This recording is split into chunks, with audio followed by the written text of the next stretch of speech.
So these are topic tests designed to help you evaluate your level of preparation with respect to a topic. So once you've done with your theory and basic practice of a topic, you can take these tests.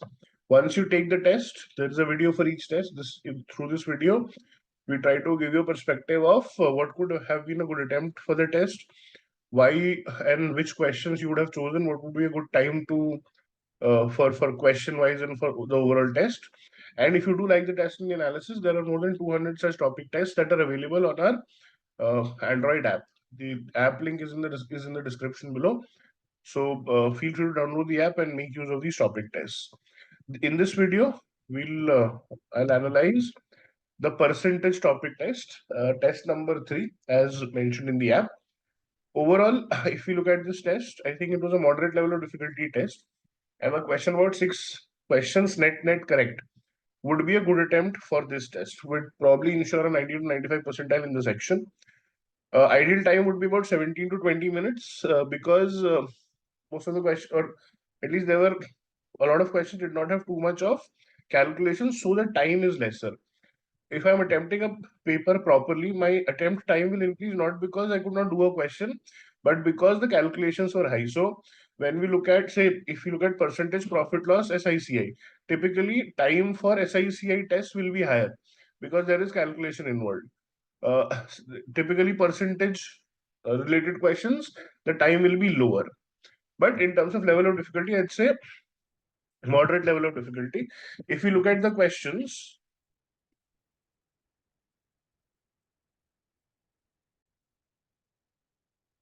this is question number 1. Says, in a recent election with 2 candidates, 20% of the registered voter abstained from voting. 120 of the votes were deemed invalid. So out of the people who voted, 120 were invalid. The winning candidate secured 41% of the total votes on the voter list, defeating their opponent by a margin of 200 votes. What is the percentage of total votes cast? What percentage of the total casted votes did the defeated candidate receive? Total casted votes. Now, if we say that the original votes were 100x, we know that 20% abstained from voting. Therefore, casted votes will be 80% of 100x, which will be 80x. Out of these votes, 120 were invalid. And therefore, valid votes will be 80x minus 120. Now, if we look at the winner got 41% of the total votes. So 41% of 100x, which is 41x. And the person who lost the election lost by a margin of 200. The loser will get 41x minus 200 votes, 200 less than the winner. If we add these two, this number should be equal to the number of valid votes, because valid votes will be given to the loser or the winner. So total number of valid votes can also be written as 41x plus 41x minus 200, which means 80x minus 120 is equal to 82x minus 200, 82 minus 82x, 200 minus 120, 80. X is equal to 40. Therefore, the total number of casted votes will be 80 into 40, which is 3200. Or just let's leave it at 80 into 40 for the time being. We have to find out what percent of total votes casted did the defeated candidate get. Defeated candidate got 41 into 40 minus 200, and the total number of votes were 80 into 40. So upon 80 into 40 into 100 will be the percent of casted votes that the defeated candidate got. We divide by 40 throughout, we'll get 41 minus 5 upon 80 into 100. 41 minus 5 will be 36. Basically 40 cancel, 25 is 40. 36 by 80 into 100. 25s are 24s are 4 9s are 9 5s are 45. So out of the casted votes, the defeated candidate got 45% of the votes. Option D becomes the answer. Now, votes based percentage question, typically a moderate level of question. The solving time could go up to maybe 1.5 to 2 minutes. But I think since these questions are just basic equation of the fact that valid votes will be equal to the number of votes of the winner plus the loser is an equation that while practicing you would have come across, and therefore I think these are questions that can be attempted in the exam as well.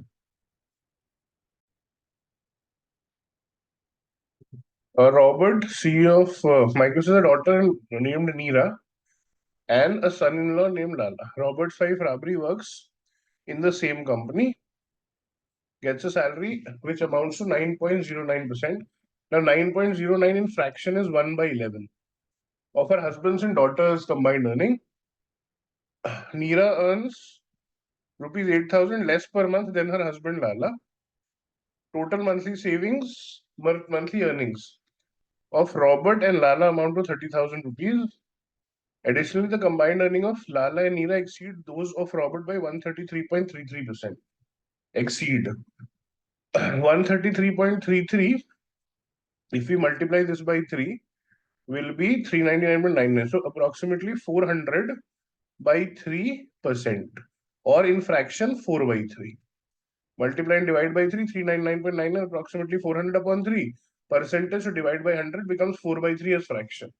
Now, if we assume Robert, wife, daughter, which was Neera, and Lala, these are the 4 people, it says that Rabri gets a salary which amounts to 9.09 of her daughters and husband's combined earnings. If the husband and daughter's combined earning is 11x, Rabri will be 1 by 11 of 11x, 9.09%. So let Rabri's income be x. Therefore, husband and daughter have to have a combined salary of 11x. Suppose Neera earns y rupees, so Robert will earn 11x minus y rupees. Combined Robert and Neera becomes 11x. Rabri is 1 by 11 of that. Neera earns 8,000 less per month than her husband. So her husband will be y plus 8,000.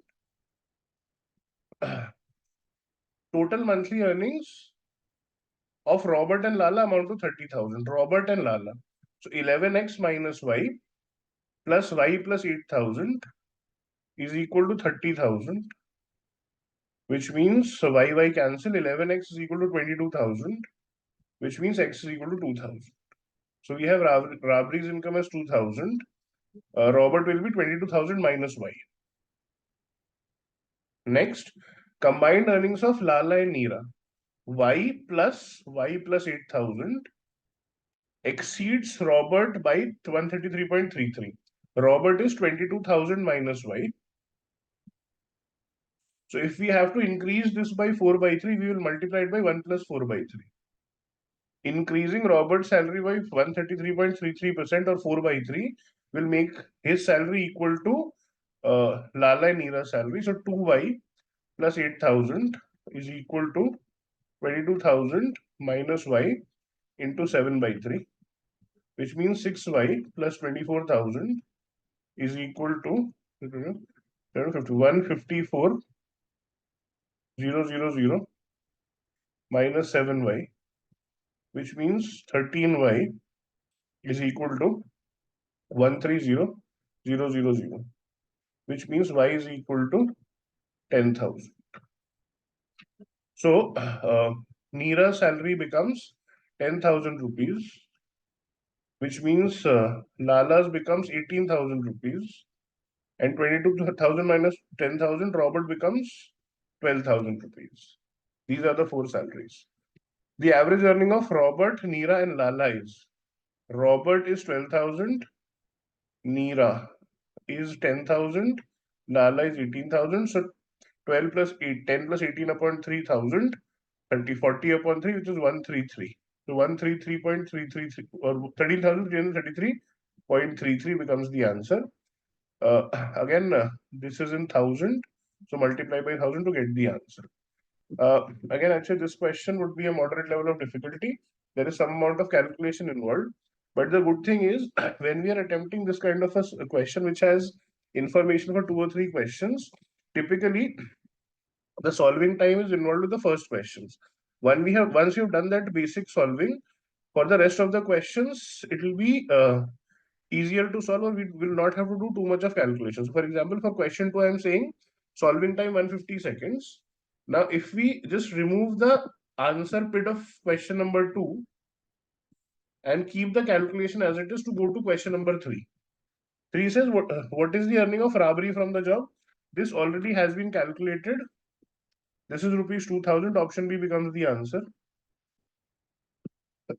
And therefore, again, 2 to 4 overall is a moderate question. But the solving time for question 3 would be barely 30 seconds because I've already put 150 seconds in the second question and calculated all the information that was required. And similarly, if you look at question 4 is the earning of Lala is how much percent greater than his wife Neera. Lala is 18,000, Neera is 10,000. So Lala is 8,000 more than Neera, which is 10,000. 8,000 more than 10,000. As a percentage, it will be 8,000 upon 10,000 into 100, which will come out to 80%. Option B. Again, solving time barely 60 seconds because all of it is done. So if I look at question 2 to 4, probably the solving time will be 150 plus 90, 240 odd seconds, 4 odd minutes, where most of the time would be spent on one question where we are actually making the calculations. Then we are just marking answers. A marketing representative receives a bonus equivalent to 20% of the company's total sales value and a commission of 10% on the net profit after deducting commission. Okay. Net profit after deducting commission. If the total sales amount to rupees 10 lakh per year and the company's total profit is 1.32 lakh, calculate the representative's annual earning, assuming they do not receive any fixed salary from the company, given that total profit is net profit plus commission. Now, from 10 lakh rupees, the representative will get bonus of 20%. 20% of 10 lakh will be 2 lakhs, so 8 lakhs is left. Next, the company's total profit is 1.32. If the net profit is X, the commission is 10% of the net profit. So commission is 10% of X. So we can say that 1.32 is equal to X plus X by 10. 10% is 10 upon 100 into X, which is 1 by 10 of X. So this means 1.32X. 1.32 is equal to 11X by 10, which will give us 1.2. X as 1.2. 1.2 lakh. And therefore, if the net profit is 1.2 lakh, the commission will be 10% of X, which will be 0.12 lakh. So the salesperson gets 2 lakhs as bonus and 0.12 lakh as commission. The total earning will be 2 plus 0.12, which is 2.12 lakh. In terms of difficulty level, I'll say it is a moderate to difficult question because it is a little difficult for me at least to understand this line where it said net profit after deducting commission, then 10% of that. It is easy to get confused with this line. So I'm saying moderate to difficult. Otherwise, calculation time is not very high. After selling a portion of his investment in 5.5% stock at rupees 92. So this is the market value of the stock. Since the face value is not mentioned, should be about 100, should be 100. Mr. Gowda received 32200. Subsequently allocated one third of his amount to purchase 4.5% stock at rupees 92, 2/5 of the amount to buy 5% stock at 115, and the rest to invest in 6% stock at rupees 56. Calculate the change in his overall income as a result of these investments. Now, old income will be he sold stocks at 92 rupees and got 32200. So the number of stocks will be total amount of money upon the price of each share. So this is number of stocks, which will come out to, if we divide 9 3s are 27, 276, 32200, 92. 9 3s are 27, 276, 6, 12, 1, 7, 8. 460, 35 is 460. 300.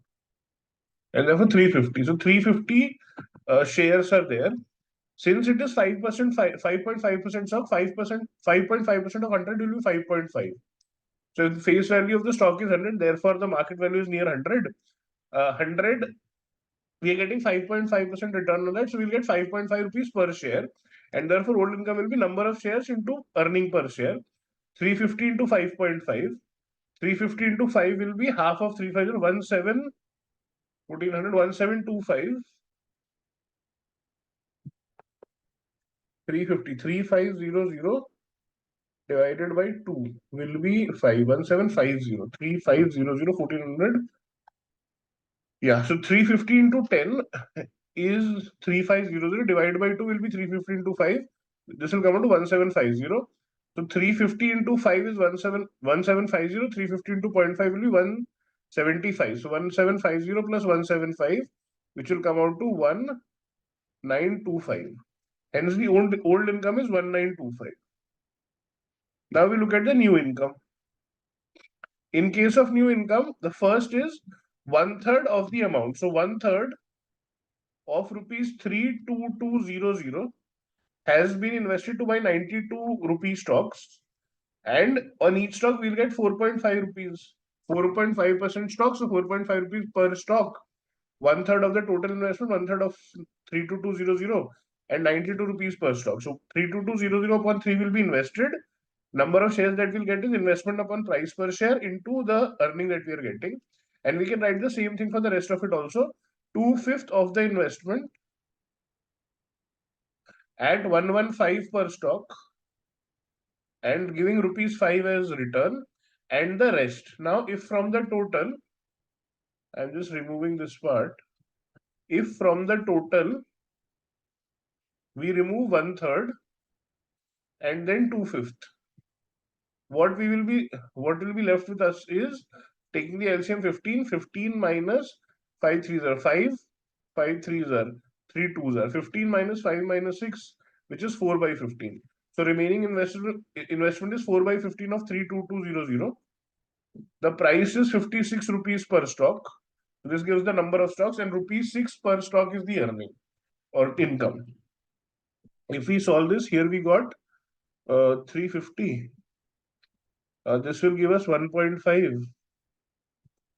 350 into 1.5 will be 35 into 15.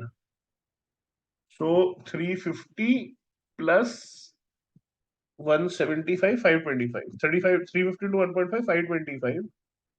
Plus 5 and 5 cancel.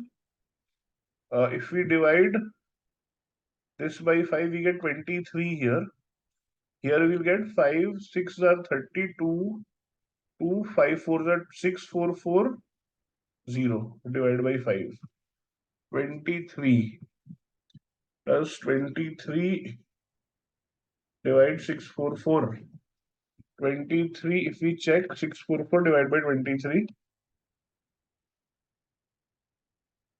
23 2s are 46 minus 8, 4. 8 is 24. 4 carry forward is 18, 180, 28. So 280, sorry. 2 into 280 will be 560. Plus here 56. 56. 4 14s are 56. 5, 3. 3 5s are 15. 3 2s are 6. 2 7s are 14. 7 4s are 28. 4 2 7 6s are 42. 4600. 32200 divided by 7 will be 4600. And that will then divide by the remaining 5 here. 4 9s are 920. So from here the earning is 920. So total earning becomes 560 plus 920, which is 1480. 1480 plus 20 is 1500. So this becomes 2005. Old income is 1925, new income is 2005, and therefore a profit of 2005 minus 1925, which will give us 0.8, and that's 80 rupees profit. Option C. Again, unless we know the concept of stocks and shares, this for me is a difficult question. even if we are conversant with the topic. I think that calculation was pretty high, so easily 3 to 4 minute question, not something that I would look at in the exam. Consider a rectangular box where each dimension, length, width, and height is increased by 20%. Calculate the percent in the total surface area of the box. Suppose the length, breadth, and height, should we assume the value? Suppose the length, breadth, and height are L, B, H respectively.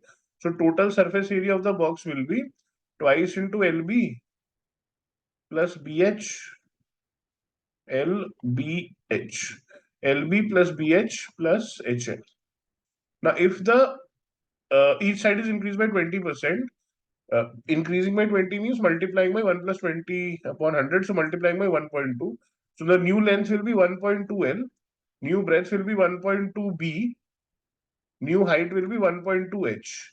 Therefore, the new total surface area for the rectangular box will be 2 into 1.2 L into 1.2 B plus 1.2 B into 1.2 H plus 1.2 H into 1.2 L. Now 1.2 into 1.2 is 1.44. So 2 into 1.44 also can be taken out common into LB plus BH plus HL, which is nothing but 1.44. Now if we look at 2 into LB plus BH plus HL was the original total surface area. So 1.44 into TSA. Suppose originally the TSA was 100. Now it will become 1.44 into 100, which is 144. So what is the percentage increase? 100 goes to 144, percentage increase is 44%. Option C. In terms of difficulty, I'd say moderate level of difficulty. There could be some confusion about whether we should assume a value or not, or should we go with the variables itself.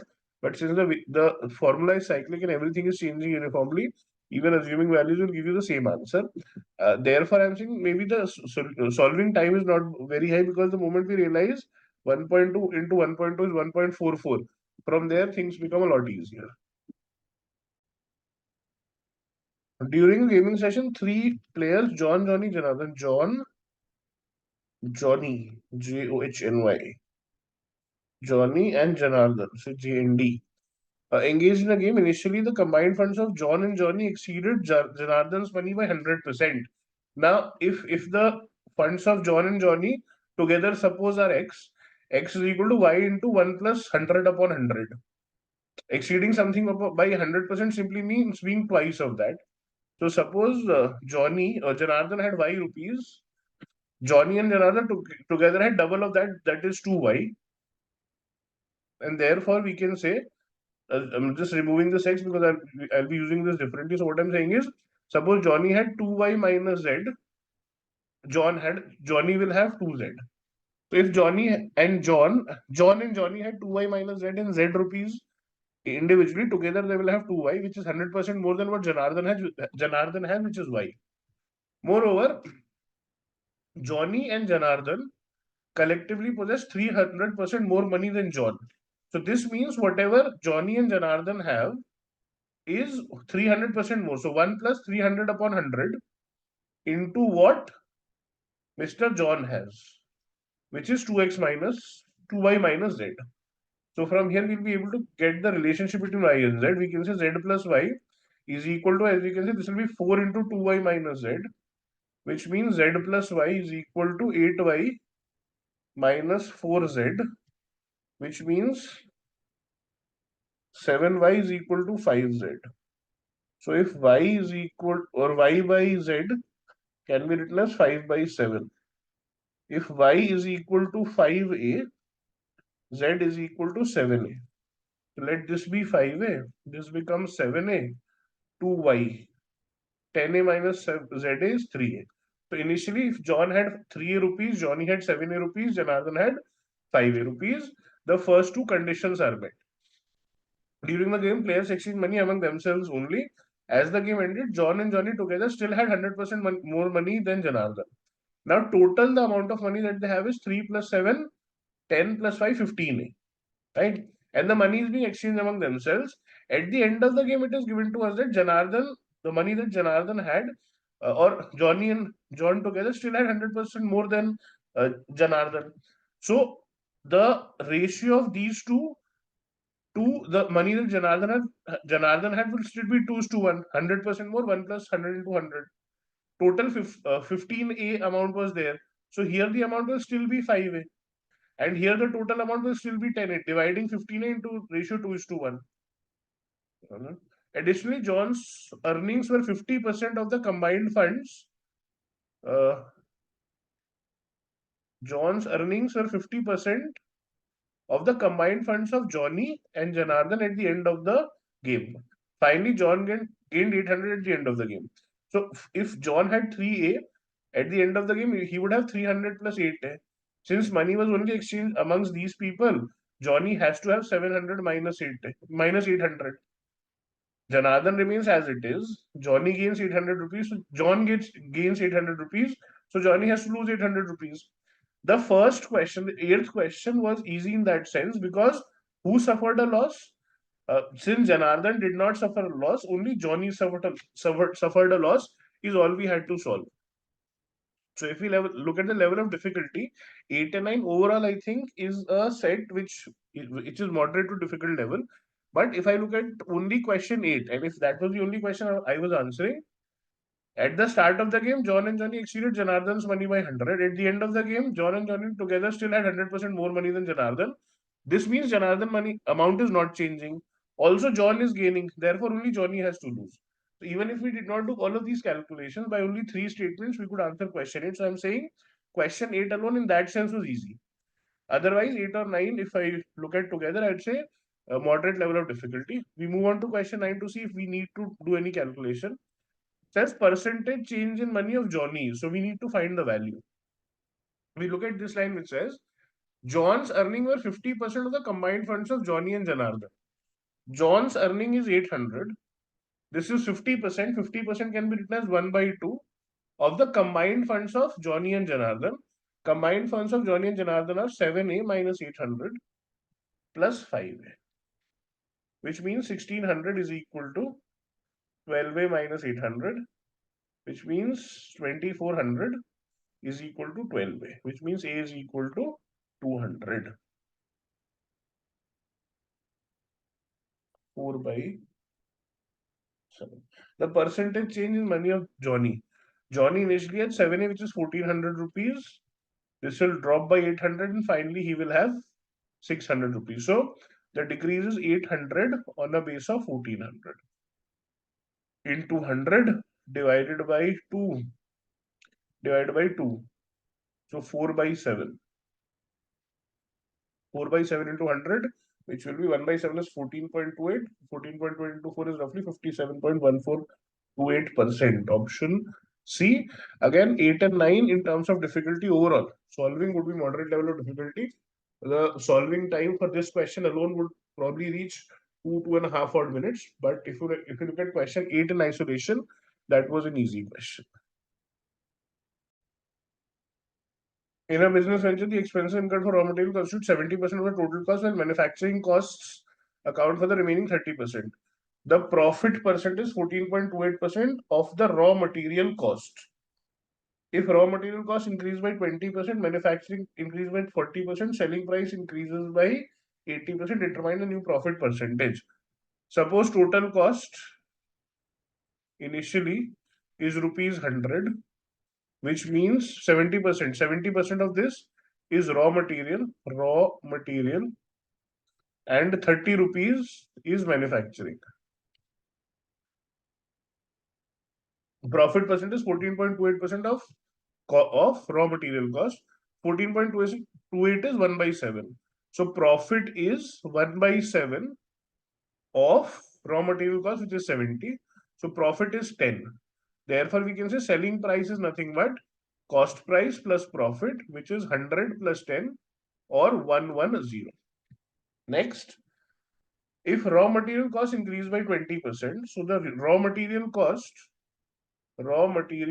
will now be 70 plus 20 by 70, 20% of 70, which will be 84. Manufacturing increased by 40%. So manufacturing cost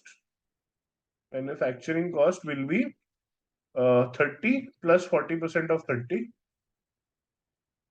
which will be 30 and 12, 42. And therefore, total cost will become 84 plus 42, which is 126. 4 3 12. While the selling price rises by 88%, selling 80%. The selling price was 100. New selling price will be 110 plus 80% of 110.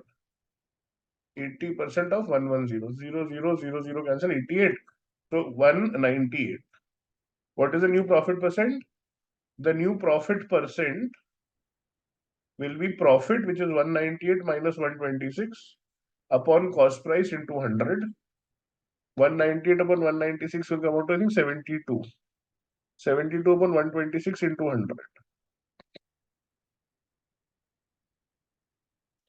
4 by 5. 4 by 5 of 70 would be 56.